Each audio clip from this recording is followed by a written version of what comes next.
Hey, it's Jeff Sauer here, taking you behind the scenes to our production process here at Jeffalytics. And in this video, I'm going to share with you our email delivery process. How do we send out hundreds to thousands of emails each year? How do we keep track of them all? What type of campaigns we send out? What technology we use? And how did we decide whether or not to send 90 emails in 90 days to our entire list of over 30,000 people? Or did we decide to segment it? So if you want to know how email delivery works, how you can do it at scale as a business is growing, what technology we use, what tool we use, and the decisions we made behind the scenes to deliver email to you in a timely and efficient manner, in a way that you can like it, and in a way that limits unsubscribers from people who are not interested in getting all the emails we send out. So if you want to see how segmentation works, how campaigns work, and just how do you do this stuff at scale, check it out. We're going to talk about it right now. Let's go behind the scenes of our email delivery process. How is it possible that we send out 90 emails in 90 days from our system? How do we do it? Well, this was actually a great debate internally here at Jeffalytics. We were wondering what the role of email should play in this whole thing, because do we really want to send out 90 broadcast emails in 90 consecutive days? It would basically dilute all the other emails we send out. We wouldn't be able to find other emails in our system. We'd have to go through basically 10 different pages of broadcasts in order to find anything. And if you watched our review of Drip as an email marketing platform, you probably remember me talking about why we chose Drip, and that is that we like the clean interface. We like how they separated campaigns from broadcasts from automations. And so we wanted to keep things clean. So 90 broadcast emails wasn't going to work for us. The other question was, do we inform every single list we have of every single post we put out there? Now, this might sound like a no-brainer. Yes, you should let everybody know about the 90-day challenge because that's why they sign up for your list in the first place. Or you could flip the coin and say you should not let people know because they're going to get fatigued and they're going to unsubscribe. Well, this problem is compounded because we have over 30,000 subscribers across our different channels, and so 90 emails would be crazy. I think we'd get unsubscribes. People would create rules where they take our emails and send them to different folders. We might never even see the light of the day, and we're not pitching anything in these 90-day emails, so we wouldn't even be able to maybe sell our products later on to people because they're so fatigued. And so even though subscribers are opt-in, meaning they gave us their permission to email them, I don't think they're expecting that many emails. And so segmentation became key. And this is why we love Drip so much as an email marketing platform, because we were able to develop a sub-list for people to follow the 90-day challenge. And 300 plus people took us up on that. So they opted in to get emailed every single day about the 90-day challenge, and they're still holding strong. We're over 2/3 of the way done with the challenge, and they are still watching these videos and reading these emails. And the best part, people can join anytime. If you want to join the 90-day challenge, you can do it at any time, and you can start over at video number 1. And the reason why is because we chose to make this a campaign, an evergreen campaign, where the first video you get is the first video in our series. And I'm going to talk some more about that choice later in this video. But for now, just realize that if you're watching this video and you haven't seen all the other 90-day challenge videos, you can hop right in, start over at number 1, and you can follow all the videos we created as part of our challenge. And so yes, we have the 90-day challenge list, which is 300 people strong. We also schedule emails each week to go to our other lists. All 30,000 subscribers on our list are notified about the 90-day challenge every single week, but only 300 of you get messages every single day. And I think that's the right balance. And you might be wondering, what does your email schedule actually look like? Every single week, we craft and send out 11 different emails to our lists. We have the 90-day challenge list that gets everything on Sunday, Monday, Tuesday, Wednesday, Thursday, Friday. And then as you can see here, on Mondays, we email to our PPC list, Tuesdays to the Jeffalytics list, and that gives a recap of everything that's happened in the 90-day challenge since we last emailed them.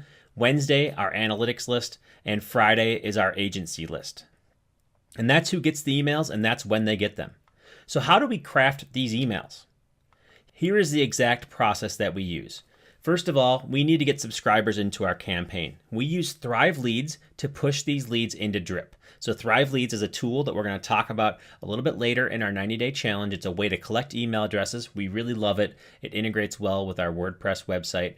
It's awesome, and it pushes right into Drip. So that's the first thing to do. You need to collect emails, and then you need to push them into your email system. Now, whenever these emails come in, we automatically add them to this campaign called the Jeffalytics 90-Day Challenge Daily. And as you can see here, if you scroll all the way down, it's going to be emails set up for videos 1 through 90. Now we do these in more real time, so we don't actually have 90 of these in there right now, but we do go all the way down to 90 as part of this process, and we create and we update our drip marketing campaign. Now, here's the great debate between whether we use a campaign, a broadcast, or an automation. I mentioned at the beginning of this video that we chose not to do 90 broadcasts, which is pretty obvious by now. We didn't want to broadcast out 90 different times. We didn't want to do an automation because automations are probably overkill for what we needed here. And so we chose campaigns because we want you to start off from day number 1 whenever you join the campaign versus having to resend broadcast emails over and over again.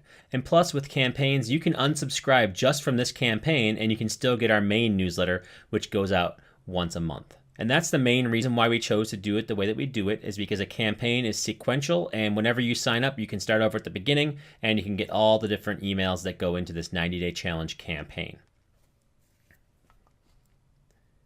Next, you want to develop email copy for each message. This is copy that's somewhat taken from the blog post that's out there, but usually it's a unique spin that our writers put on top of these emails in order to make sure that people click through and that they're getting a different experience in their inbox than they will on the actual article itself. Check the source code, make sure that there's no junk in the source code, clean it up as needed.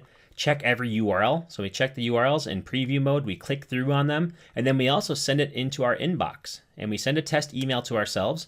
And when that test email comes by into our inbox, we click on the links again. There's a lot of moving parts in this challenge, so we make sure we click on everything, we test everything, do a lot of quality assurance because we're sending this out to anywhere from 300 people to 13,000 people on an individual list. We want to make sure that we do this the right way when we do it. The next thing we do is we make sure that our emails are coming out sequentially every single day at the same time. You're going to get these emails if you sign up for the 90-day challenge list. Then we set the email to published. And we make these draft emails published. And at some point in time, 8 a.m. Central, 9 a.m. Eastern Time, about 3 p.m. in Europe and 8 p.m. in Asia, about 2 a.m. in Australia, you will get the email in your inbox. It's pretty straightforward. It's a lot of work, but now that we have this thing humming along, each email adds an extra 30 to 60 minutes to our process, which adds up over 90 days, but at least we have a process down, and it's something we can use even after we're done with the 90-day challenge. What you'll notice here for everything we show you in these videos is that it's not just about the 90-day challenge. It's actually about a process. It's establishing standard operating procedures for the business so we can do pretty much anything we want to do. So we think a long time about the technology. We want to make sure we get it right because this is something we're going to be using for years to come at Jeffalytics as we continue to grow this aspect of our business. And so that's our process. Now we've thought long and hard about the best way to deliver 90 emails, and this is the best balance that we could find. And I think we did a good job. I'm pretty happy with it. I don't see any major reasons to change, and this is something I could see us using throughout 2018, 2019, 2020 even. This is the type of process that we've built that's going to last a long time because we fully understand what we want for our audience and what the technology can do. So I leave it up to you. What do you think about this process? Does it make sense? Did we over-engineer it? Did we underdo it? Did we forget about things? And finally, a reminder, are you subscribed to our email list? Go to jeffalytics.com/90days to sign up for our email list and get notified from email number 1 about everything we've done in our 90-day challenge. I look forward to seeing you on those emails. And if you ever want to get a hold of us, hit reply to any one of those emails and we will respond as soon as we possibly can.